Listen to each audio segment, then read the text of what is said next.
안녕하십니까. 세우신교회 성도 여러분, 반갑습니다. 자, 오늘의 말씀을 이제 들을 시간이 되었죠.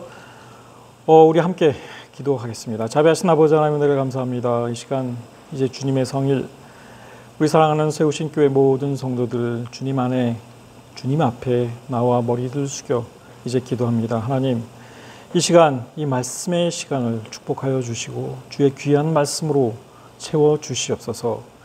전하는 자나 듣는 자나 주께서 보내신 성령 안에서 주의 귀한 말씀을 잘 새기며 그 말씀을 깨달아 우리 삶 가운데에 주님의 성령의 열매를 맺어가는 저희들 될 수 있도록 하나님 은혜 베풀어 주시옵소서.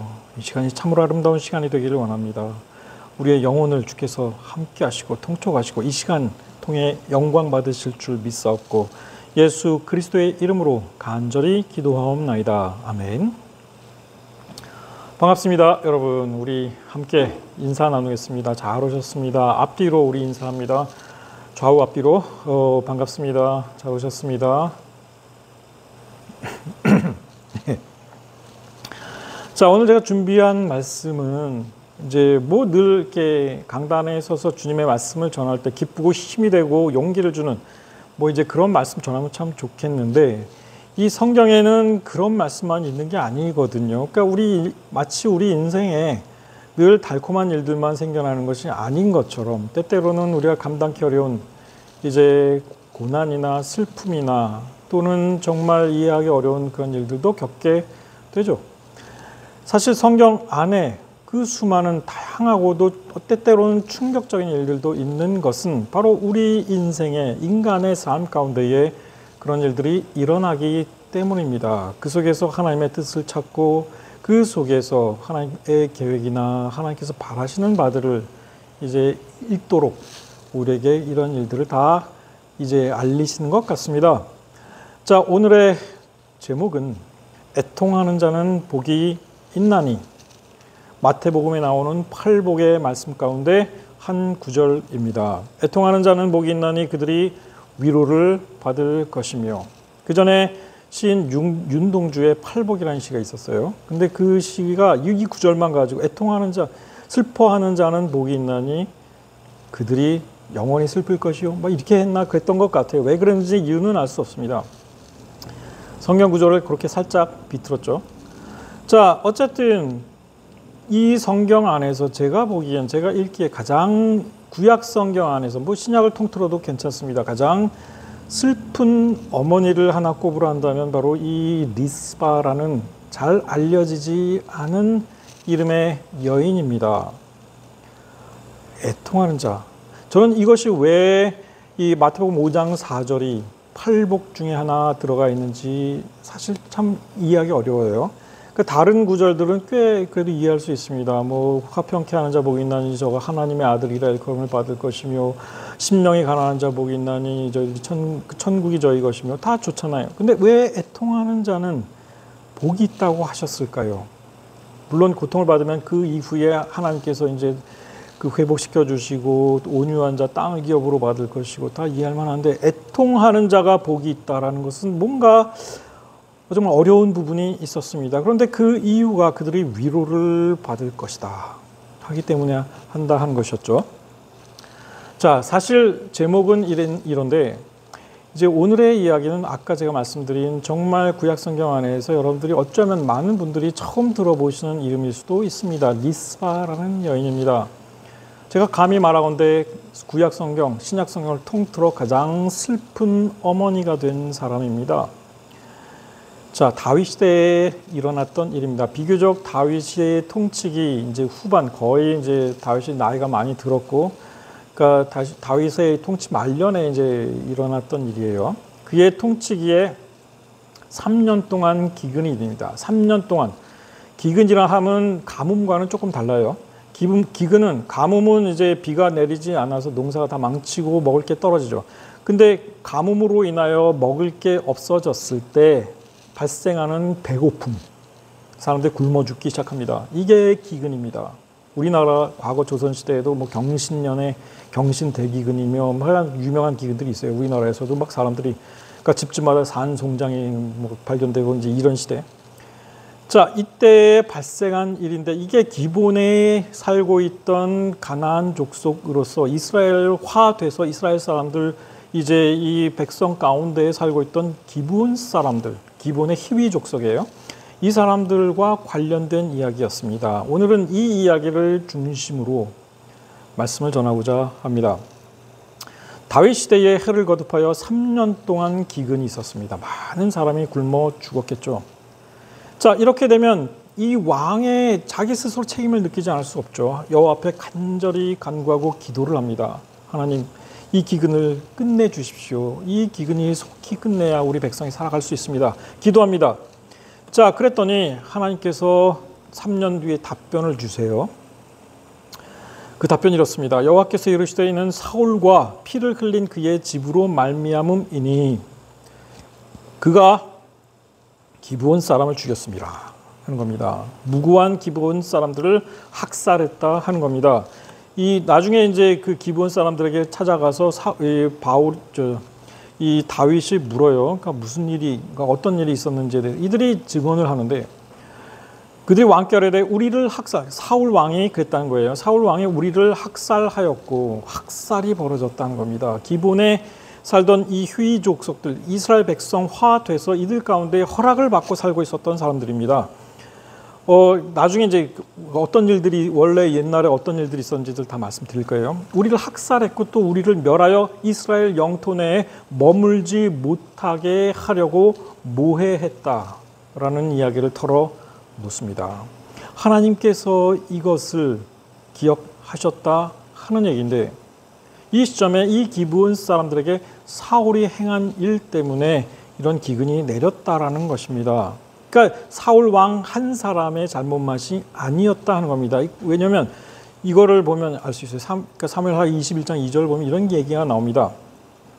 기브온 사람은 이스라엘 족속이 아니요 그들은 아모리 사람 즉 가나안 사람 중에 남은 자라.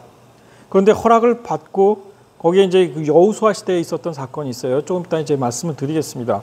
이스라엘 족속들이 전에 그들에게 맹세하였거늘 너희들 쫓아내지 않고 죽이지 않고 우리 가운데 살 수 있게 하겠다 이런 맹세를 해요. 어쨌든 사울이 근데 그런데도 불구하고 사울이 이스라엘과 유다 족속을 위하여 열심히 있으므로 그들을 죽이고자 하였더라. 즉 이스라엘과 유다 백성들의 환심을 사기 위해서 이들을 죽이고 싶어 했다 하는 겁니다. 이들을 미워한 겁니다. 이들을 차별한 겁니다. 이들이 자신들의 땅에서 살아가는 것을 싫어했다 하는 것이죠. 누가요? 이스라엘 백성들이. 사울은 그래서 이 백성들의 환심을 얻기 위해서 이들을 죽였고 학살했고 이들을 쫓아내려고 했었다 하는 겁니다. 자, 이제 기본 사람들의 스토리. 그럼 무슨 일들이 있었길래 이제 그 이유를 한번 찾아가 보겠습니다. 가나안, 여호수아 때 이스라엘 백성들이 가나안을 정복할 당시 이스라엘과 유일하게 화친의 조약을 맺어서 이스라엘 백성 안에서 살 수 있게 된 민족이 바로 사람들이 바로 이 기본에 살던 히위 족속 사람들이었습니다. 무슨 일이 있었냐요? 기본 주민들이 여호수아가 여리고와 아이에서 행한 일을 들었습니다. 야, 우린 죽었다. 이거 여호수아와 이스라엘이 우리를 또 쳐들어올 건데 우리를 진멸하려 할 건데 어떻게 하면 좋을까? 이들이 꾀를 내었다라고 이야기를 합니다. 성경은. 그리고 무슨 꾀를 냈느냐? 사신의 모양을 꾸며서 이제 꿈이 있는데 사신을 보낸 것 같죠. 헤어진 전대와 헤어져 기운 가죽 포도주 무대, 그 다음에 낡은 신발, 낡은 옷을 입고 마르고 곰팡난 떡을 미리 준비해가지고 마치 먼 나라에서 온 사신인 것처럼 꾸민 겁니다. 그래서 길갈에 있던 여호수아의 진영을 찾아가 여호수아와 거기에 장로들, 거기에 지휘관들을 만납니다. 그러면서 말하기를 거짓말하는 거죠. 우리는 먼 나라에서 왔나이다. 이제 우리와 조약을 맺읍시다. 우리는 먼 나라 사람들입니다. 여기 사람이 아니에요. 이렇게 이야기를 한 겁니다. 짐승들도 가끔 그 재밌는 영상들이 올라오는데 유튜브에 짐승들도 위기에 처했을 때 죽은 척을 하는 짐승들이 있어요. 생쥐도 그런 걸 받고 하여간 사람이 어떤 생존의 위협 속에서는 온갖 꾀를 다 내게 돼 있더라 하는 겁니다. 근데 그건 사람만이 아니고 짐승들도 그래요. 자, 근데 여호수아가 여기서 실수를 합니다. 확인을 해봐야 되는데 여호와 하나님께 물어서 확인을 했었어야 하는데 여호와께 묻지 않고 그걸 다 믿어요. 이 사람들 복장이나 행색이나 뭐 허름하고 온 장거리 여행을 해온 사람처럼 보였습니다. 그러니까 여호수아가 곧 그들과 화친하여 그들을 살려주겠다라는 조약을 딱 맺습니다. 회중 족장들도 그들에게 맹세랍니다. 우리가 절대 당신들을 해치거나 정복하려 하지는 않을 겁니다. 먼 나라니까 뭐 우리는 가나안 땅만 원해요. 그러니까 서로 사이좋게 지냅시다. 왕래하면서 거래도 하고. 자, 그런데 이들과 조약을 맺은 후 사흘이 지나서야 여호수아와 이 족장들 속았다라는 사실을 깨닫게 됩니다. 자기들 중에 가나안의 기본이라는 그 성읍에 살고 있던 히위 족속들이 자신들을 속였다는 겁니다. 그런데 문제는 뭐냐면 맹세를 해버렸거든요. 하나님 앞에서 여호와 하나님께 기도하고 확인을 해봤었어야 하는데 이들이 그런 과정 없이 자기들끼리 힘으로 이제 화친 조약을 맺고 맹세까지 해버린 겁니다. 하나님 앞에서 여호와 하나님 앞으로 맹세를 했기 때문에 이들을 죽일 수가 없는 겁니다. 이들을 건드리지도 못했다 하는 겁니다. 우리가 그들에게 맹세한 맹약으로 말미암아 진노가 우리에게 임할까 하노니 이렇게 행하여 그들을 살리리라. 울며 겨자 먹기로 이들을 살려주게 됩니다. 자, 그러나 화가 난 건 화가 난 거죠. 그러니까 이들에게 이제 어떤 조치를 내리느냐. 여호수아가 그들을 불러 말하기를 너희가 우리 가운데에 거주하면서 어찌하여 심히 먼 곳에서 왔다고 우리를 속였냐. 그러니까 너희들 저주를 좀 받아야 되겠다. 벌을 좀 받아야 되겠다 이거예요. 너희가 대를 이어 우리의 종이 되어야 한다. 이게 이제 그 벌이에요. 이제 어떤 종이냐? 우리를 섬기는 게 아니라 내 하나님의 집을 위하여 나무를 패고 물을 깃는 자가 되어야 할 것이다. 너희들 대대로. 그러니까 아예 너희들의 직업은 딱 한정된다 이겁니다. 하나님의 집, 그 성막이든 나중에 이제 솔로몬의 성전이 지어질 때에도 이들이 이제 고용돼요. 그러니까 거기서 허드렛 일 해주는 그런 일을 맡기게 됩니다. 그래서 그날에 여호수아가 그들을 여호와께서 택하신 곳에서 회중을 위하며 여호와의 제단을 위하여 나무를 패고 물을 깃는 자들로 삼았더니 오늘까지 이르느니라. 자, 근데 이 사람들 진짜 오래 갑니다. 그래서 나중에는 바벨론 포로로 잡혀갈 때 그때 같이 잡혀갔다가 나중에 포로들이 귀환할 때 그들 가운데 기브온의 이 히위 후손들이 같이 또 와요. 그래서 성전을 또 섬기기도 합니다. 자, 어쨌든 여호수아 10장에 근거하면 나중에 이제 이스라엘 편으로 편입된 이 기브온 사람들, 나중에 가나안 족속들과 계속 전쟁이 벌어지는데 가나안 족속들이 이 기브온 사람들, 같은 가나안인들임에도 불구하고 이 배신자들, 이스라엘 편에 섰다고 이들을 먼저 공격을 해버립니다. 우리가 기브온을 치자. 이는 기브온이 여호수아와 이스라엘 자손과 더불어 화친하였음이라 하면서 가나안 족속들이 5왕이 이제 여기 이름도 나옵니다. 예루살렘 왕, 헤브론 왕, 야르뭇 왕, 라기스, 에글론 왕이 함께 동맹을 맺어가지고 기브온을 공격합니다. 자, 이때에 기브온 사람들이 누구한테 그럼 도움을 청했겠습니까? 여호수아한테 도움을 청합니다. 기브온 사람들 길갈 진영에 사람을 보내어 여호수아에게 전하되 우리를 구해 주십시오. 우리가 당신 편에 섰기 때문에 내 동족들 가나안 사람들이 우리를 공격합니다. 자, 어떻게 했을까요? 여호수아 모든 군사와 용사와 더불어 길갈에서 올라가서 이 기브온 주민들을 살려줍니다. 안 도와주면 그들을 죽게 내버려 둔 거예요. 맹세에 어긋나는 거예요. 하나님 앞에 맹세했으니까 이것도. 자, 그리고 나서 이들이 이제 각 지파별로 땅을 분배할 때에 이 기브온 사람들의, 그러니까 이 히위 사람들, 기브온은 어디에 할당되는가? 베냐민 자손, 베냐민 지파 영역 안에 할당이 됩니다. 그러니까 기브온이 베냐민 지파의 영토 안에 들어간 겁니다. 그러니까 더더욱이 베냐민 지파 출신이었던 사울과 그 집안이 자기 지파 안에 들어와 있는 이 이방 기브온 족속의 눈에 가시 같았던 거예요. 그러니까 이들을 죽이려고 하고 학살하고 결국은 쫓아내려고 그렇게 애를 썼었더라 하는 겁니다. 지파의 이기주의였다 하는 거죠. 베냐민 집안이 그들의 그 가족대로 받은 기업이었다. 이제 이렇게 얘기가 됩니다. 그러면서 베냐민 지파 내에 거주하던 제사장 아론 자손들에게 다시 재할당됩니다. 그건 왜겠어요? 결국은 제사 업무의 봉사를 위해서. 왜냐하면 그 사람들은 하나님의 전을 위해 나무를 패고 물을 깃는 일에 이제 그 주어진 사람들이니까 베냐민 지파 안에서 살던 그 레위, 특히 아론 지파, 그러니까 아론 집안, 자손들에게 이들을 할당해 줍니다. 그들이 그래서 아론 자손들과 함께 하나님의 전을 위해서 물을 깃고 나무를 패는 일을 하게 되었던 거죠.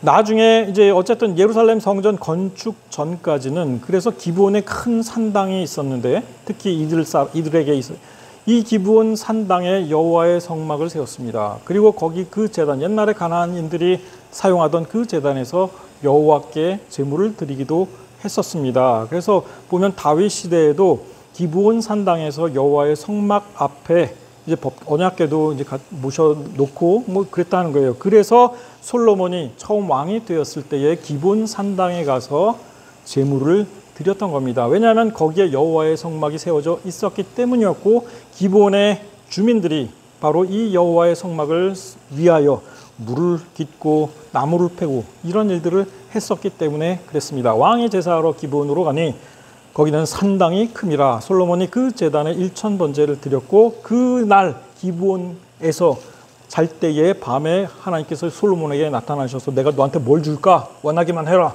그러니까 너의 위시가 뭐냐 이게 물으신 거잖아요. 거기에서 이제 이 솔로몬이 듣는 마음, 재판을 위하여 백성을 위하여 재판 잘하도록 듣는 마음을 구하기도 했던 거죠.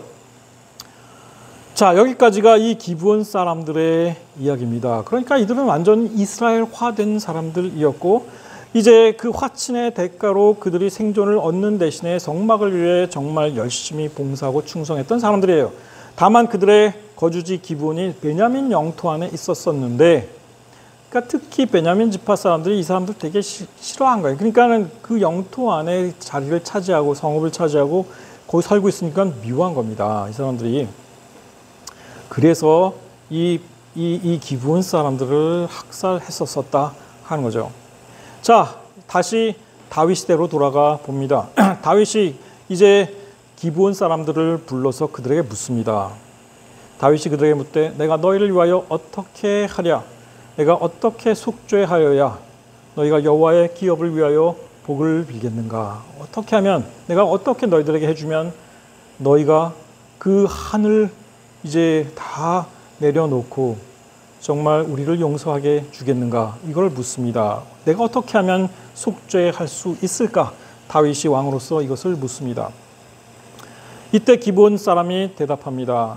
사울과 그의 집과 우리 사이의 문제는 은금에 있지 않습니다. 은으로, 금으로, 돈으로 해결될 수 있는 문제가 결코 아니다 하는 겁니다. 이들의 마음 가운데 이들의 그 마음 가운데 있던 그 큰 상처는 그걸로 그걸로 씻어질 수 있는 것이 아니다는 겁니다. 이스라엘 가운데에서 사람을 죽이는 문제도 우리에게 있지 않습니다. 우리가 원하는 것은 사울 집안과의 이제 그 문제가 해결되는 것, 이거다 하는 거죠.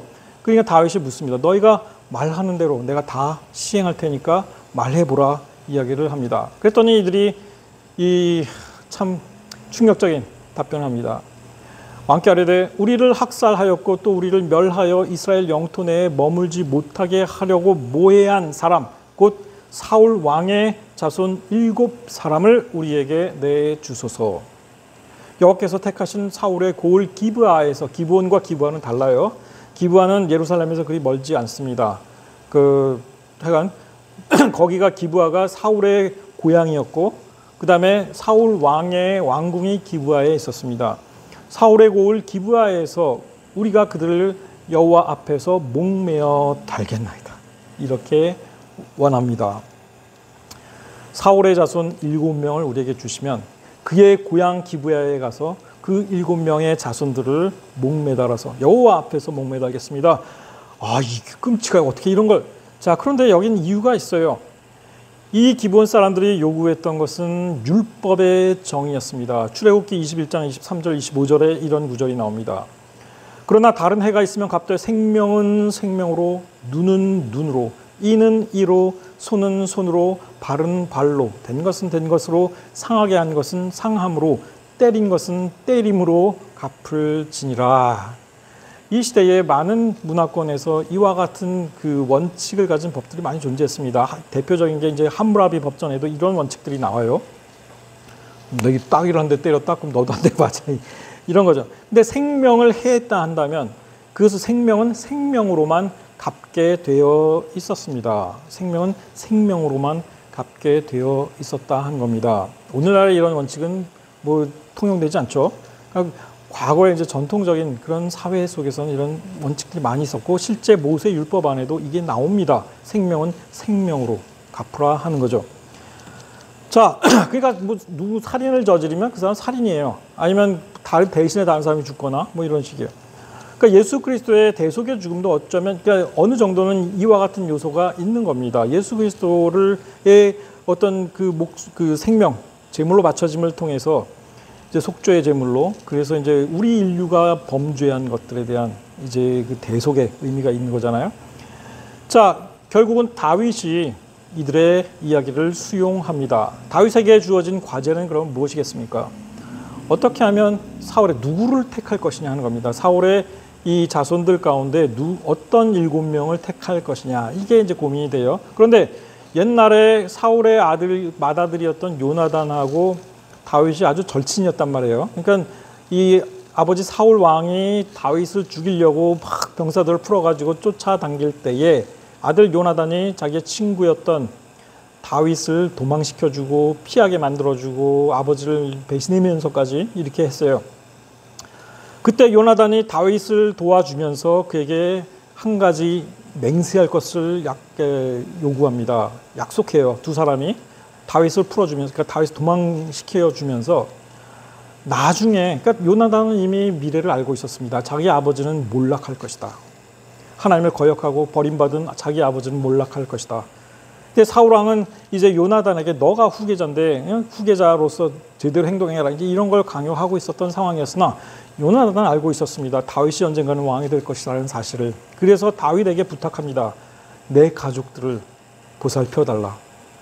때가 이를 때에 내 아들, 그다음에 내 가족, 내가 보살펴달라. 이런 그 약속을 이제 해줄 것을 요구했어요. 다윗이 그때 맹세합니다. 그래서 요나단에게 이 요나단에게 한 맹세가 있었기 때문에 다윗은 그때 당시 살아남았던 발을 절던 요나단의 아들 무비보셋을 아꼈다. 내주지 않았습니다. 그 7명에 포함시키지 않았어요. 자, 대신에 누구를 택했는가? 이제 다윗이 아야의 딸 리스바에서 난 사울의 두 아들, 즉 여기에서 리스바가 처음 등장합니다. 사울의 첩이었습니다. 사울의 젊은 첩이었어요. 이 첩이 두 아들을 낳았습니다. 이름이 알모니와 무비보셋입니다. 동명이인이에요. 요나단의 아들도 무비보셋이었는데 사울의 첩에게서 낳은 이 아들도 무비보셋이라는 인물이 있었습니다. 그리고 이 두 명하고, 그러니까 사울과 리스바 사이에서 태어난 두 아들과 사울의 딸 메랍에게서 난 무홀랏 사람 바르실레의 아들 아드리엘의 5 아들, 즉 사울 왕의 외손자, 그러니까 사울 왕의 딸의 자녀들이니까 이제 외손자잖아요. 외손자 5명을 붙잡아서 7명을 채워서 기브온 사람들에게 넘겨주게 되었다 하는 것입니다. 자, 일단 우리가 리스바의 이야기를 하기 전에 5명의 외손주를 잃게 된 길르앗 사람 바르실레에 관해서 또 알 필요가 있습니다. 사실 이 사건 별거 아닌 것이 아니지만 어쨌든 굉장히 이전에 다윗 시대의 수많은 사건들과 관련이 되어 있습니다. 이 바르실레 여러분들이 꼭 아실 필요가 있는 사람입니다. 바르실레가 어떤 사람입니까? 사울 왕의 사돈이에요. 그의 맏딸 메랍이 바르실레의 아들과 결혼을 했습니다. 사돈간입니다. 사울 왕가와 사돈간이에요. 그런데 길르앗 사람입니다. 압살롬의 반란 때 다윗을 지원했어요. 압살롬의 반란 때 수많은 베냐민 지파 사울 왕가 사람들이 찬스라 생각하고 다윗 왕에게 반란을 도모하거나 반란의 움직임을 보였었습니다. 자, 어쨌든 사울 왕의 딸 메랍에게서 난 자 무홀랏 사람, 그러니까 길앗 사람이에요. 그러니까 길앗 땅의 무홀랏이에요. 그러니까 바르실레의 아들 아드리엘의 5 아들을 붙잡아 넘겨줬다. 이제 이 얘기인데, 자, 이제 다시 사사시대로 한번 거슬러 올라가 보겠습니다. 왜 사울 왕이 길앗 사람과 사돈을 맺었을까? 이겁니다. 어떤 사건이 있었느냐? 사사시대에 한 레위 사람이 이제 그 자기 첩을 데리고 그러니까 도망갔던 첩을 이제 붙잡아가지고 자기 그 집으로 다시 돌아가는데 그때의 베냐민 지파 영토 안에 기브아 사울의 고향이죠. 그곳에 들어가게 됩니다.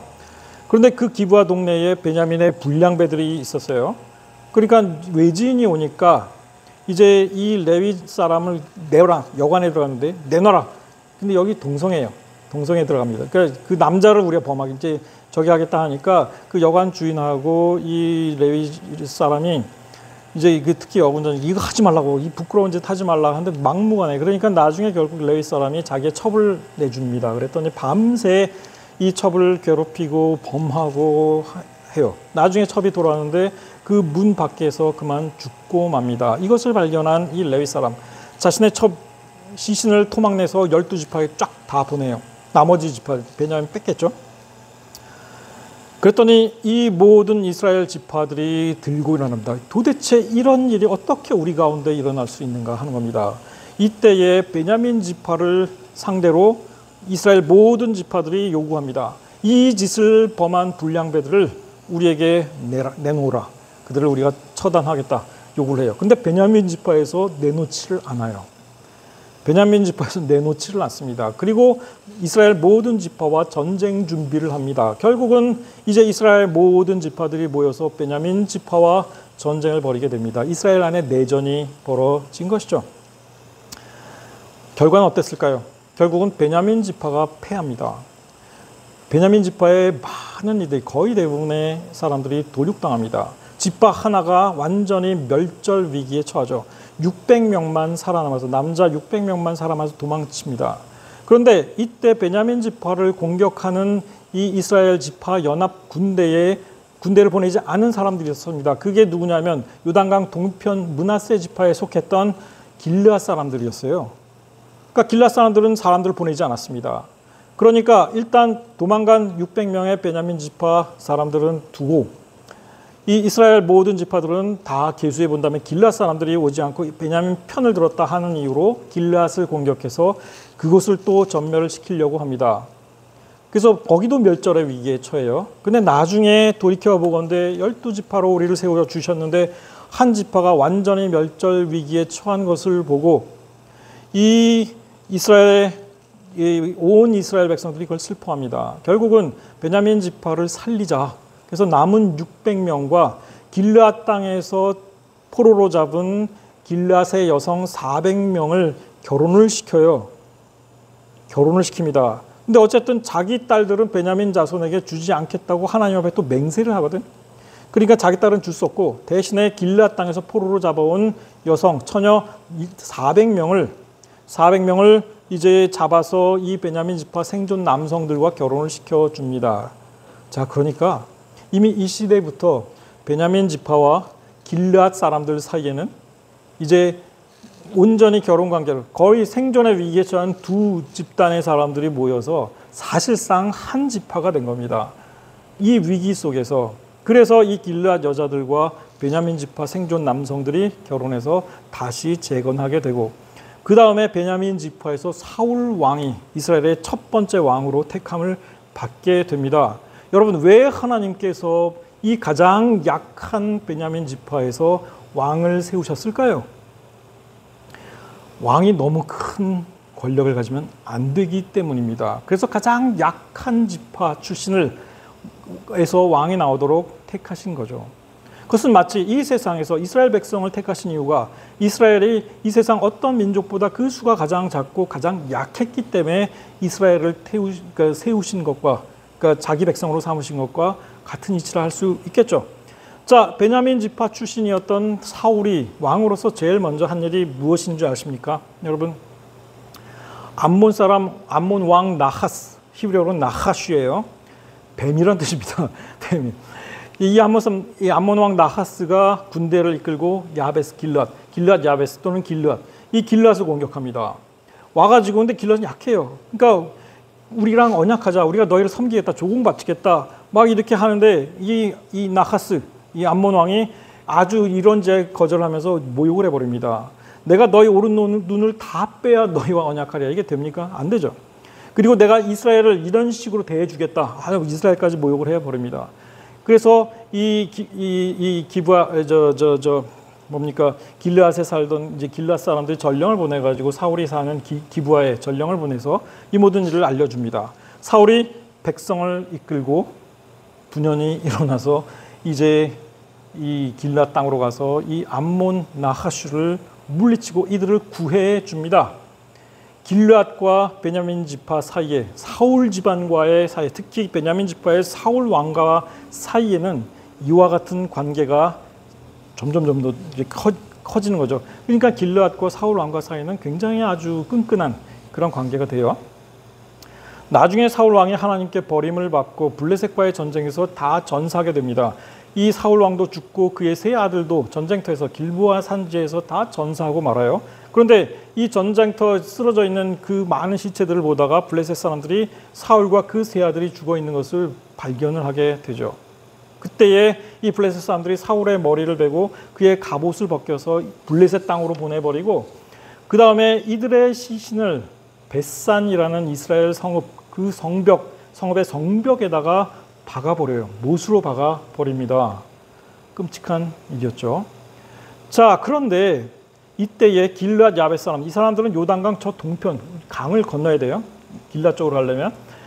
이 길르앗 사람들이 밤에 장정들을 모아서 요단강을 건너서 밤새도록 달려와서 벳산에 이르러서 이 성벽에 박혀있는 목 없는 사울의 시체, 그 다음에 그의 아들들의 시체를 내려서 자기 이 영토 이 야베스 길르앗으로 돌아간 다음에 거기서 이 시신을 불살라서 화장을 한 겁니다. 그 다음에 그의 뼈를 야베스 에셀 나무 아래에 묻고 장사를 지내주고 7일 동안 금식을 했다. 성경은 이렇게 기록을 합니다.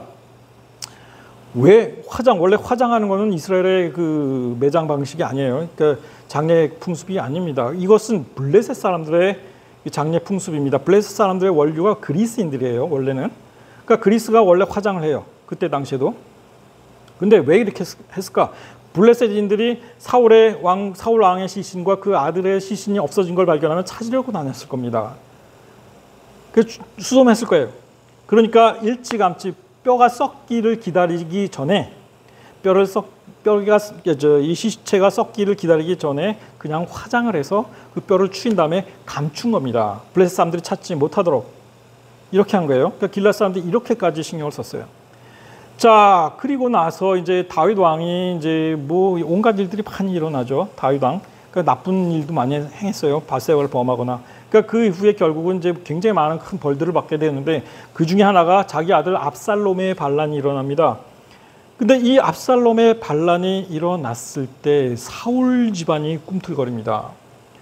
사울의 친족 한 사람, 시므이라 하는 사람이 이제 압살롬의 반란 때 다윗이 자기 아들 압살롬한테 쫓겨서 도망가니까 나와가지고 본색을 드러내는데 저주를 하고 다윗과 다윗 왕의 모든 신하들을 향하여 돌을 던지면서 말하기를 쌍욕을 하는 거죠. 피 흘린 자여, 사악한 자여, 가거라. 우리말로 이제 그 점잖게 가거라 했지만 뭐 꺼져라, 뭐 이제 꺼져버려. 그리고 뭐 온갖 이제 쌍욕을 다 한 거죠. 사울의 족속의 모든 피를 여호와께서 내게 돌리셨다. 잘됐다 이놈아, 이 다윗 왕놈아, 뭐 하나님의 심판을 받았구나. 잘됐다. 뭐 이제 이런 얘기예요. 그러니까 여호와께서 나라를 내 아들 압살롬에게 넘기셨도다 하면서 다윗을 저주합니다. 자, 그런데 다윗이 마하나임에 이르렀을 때, 요단강 동편입니다. 다윗이 글로 도망가요. 요단강을 건너서 동편으로. 마하나임이라는 곳에 이르렀을 때 길르앗 사람 바르실레가 침대, 야전 침대겠죠. 대야, 질그릇, 그 다음에 온갖 먹을 것들, 마실 것들을 다 가지고 누구에게 왔느냐? 다윗에게 옵니다. 이 현명한 노인입니다. 80세 노인이에요.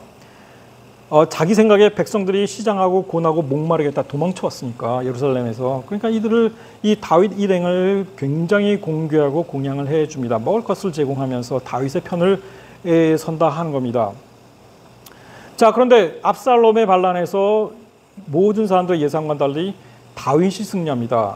그렇게 되자 베냐민 지파를 선동해가지고 다윗의 어떤 반란을 도모하던 시므이 바로 찾아와서 베냐민 사람 1000명이 그와 함께 했고 사울 집안의 종 시박까지 데리고 와가지고 다윗 앞에 무릎을 꿇고 이제 용서를 구해요. 용서를 구합니다. 뭐라고 얘기합니까? 내 주 왕께서 예루살렘에서 나오시던 날에 종의 패역한 일 기억하지 말아 주시옵소서. 왕의 종 내가 범죄한 줄 아옵기에 오늘 요셉의 온 족속 중 내가 먼저 내려와 내 주 왕을 영접하나이다. 나중에 이 다윗이 죽어서 유언을 남기는데 솔로몬에게 그 심의 그냥 내버려 두지 말라. 당장은 용서해 주는데 자기가 이제 죽을 때 솔로몬에게는 심의를 제거하라는 유언을 남깁니다. 다윗은 정치인이에요, 100%. 자, 사울 왕가의 사돈이었던 그렇다면 길르앗의 유지 바르실레 노인.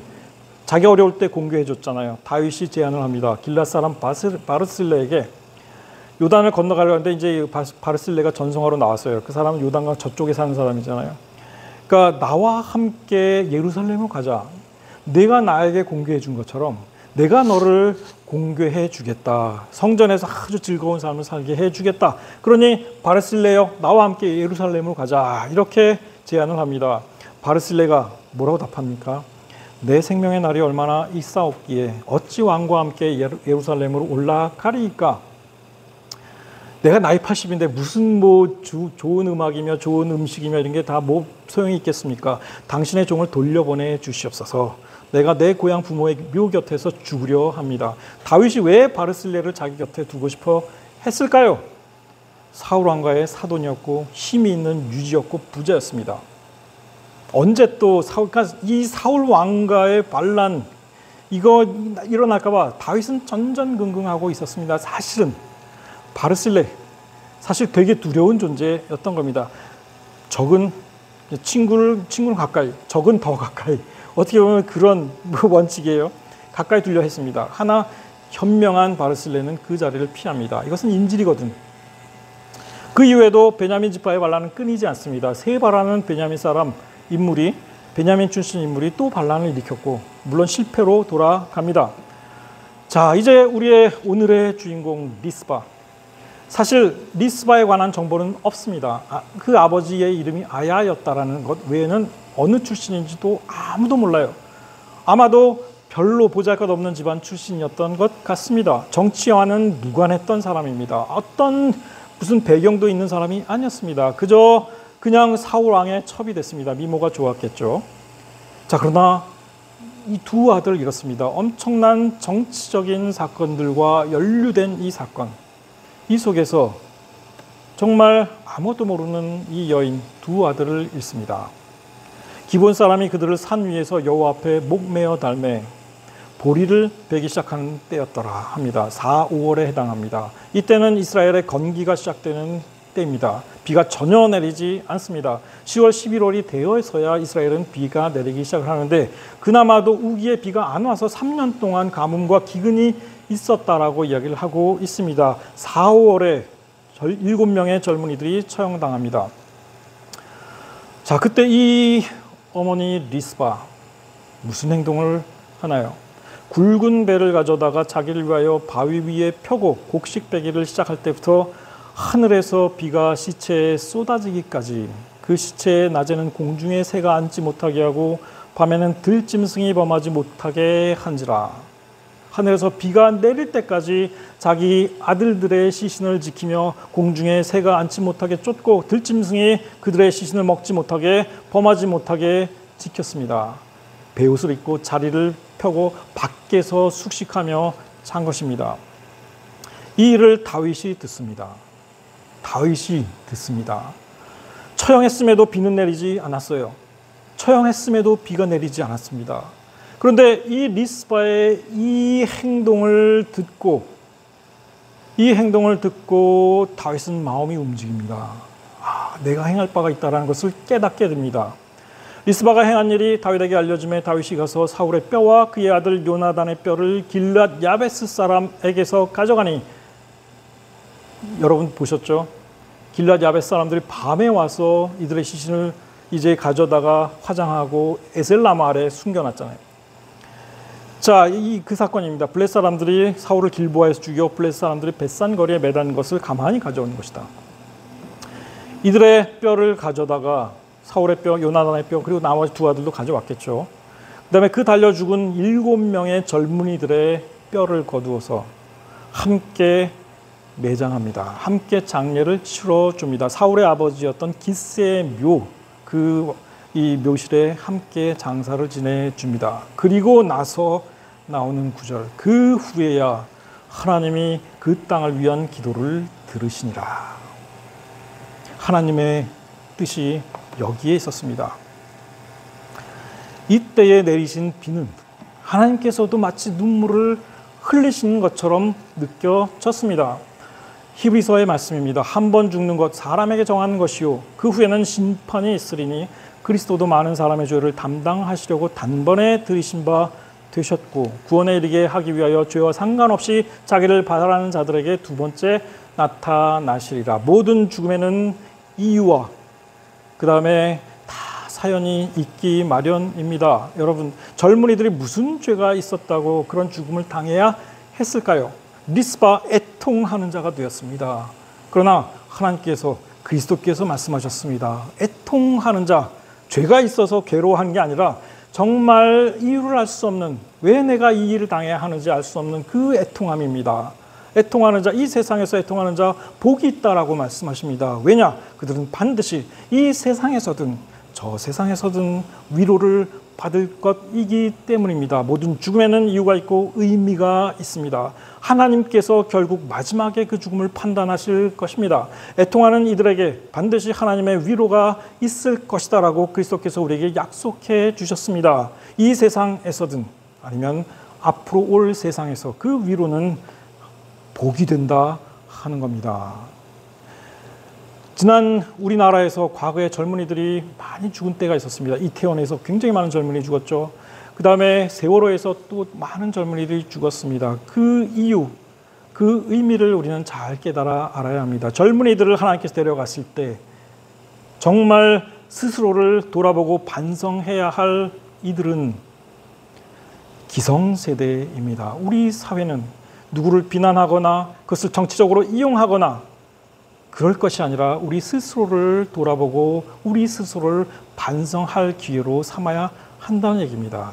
이들의 죽음은 하나님께서 이 위로로 함께 하실 것입니다. 하나님께서 판단하실 문제였다는 겁니다.